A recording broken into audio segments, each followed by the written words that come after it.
जालन्यामधील एका जिल्हा परिषदेच्या शाळेत मुख्याध्यापकच दारूच्या नशेत वर्गात झोपलेले।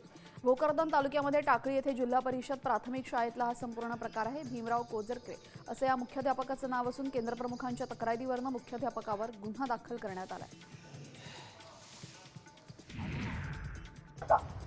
बीडच्या आहेर चिंचोलीमध्ये पांदण रस्त्यासाठी शेतकऱ्यांनी पालकमंत्री अजित पवारांची भेट घेतली। जिल्हा प्रशासनाने तात्काळ रस्ता देण्यात यावा अशी मागणी शेतकऱ्यांनी अजित पवारांना भेट देऊन निवेदन दिलेलं आहे। येत्या 4 दिवसांमध्ये जर आमचा रस्ता मंजूर केला नाही तर आम्ही लोकशाही मार्गाने आंदोलन करण्याचा इशारा दिलेला आहे।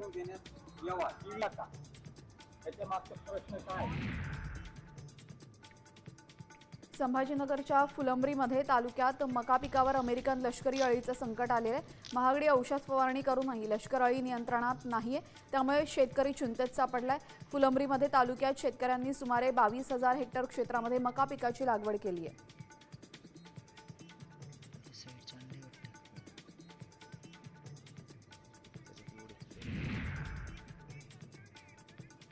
नांदेडच्या धर्माबाद तालुक्यामध्ये एसटी बसचा अपघात झालाय।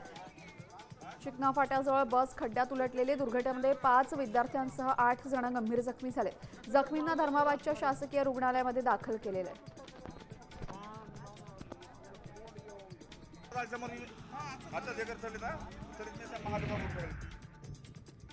जालन्यामधल्या घनसावंगी तालुक्यामध्ये शेतकरी पावसाच्या प्रतीक्षेत आहे। गेल्या 1 महिन्यापासून पावसानं विश्रांती दिली असल्याने पिके पावसाअभावी सुकू लागलेत। तसेच वाढ खुंटल्याने उत्पन्न घटण्याच्या मार्गावर दिसून येत आहे।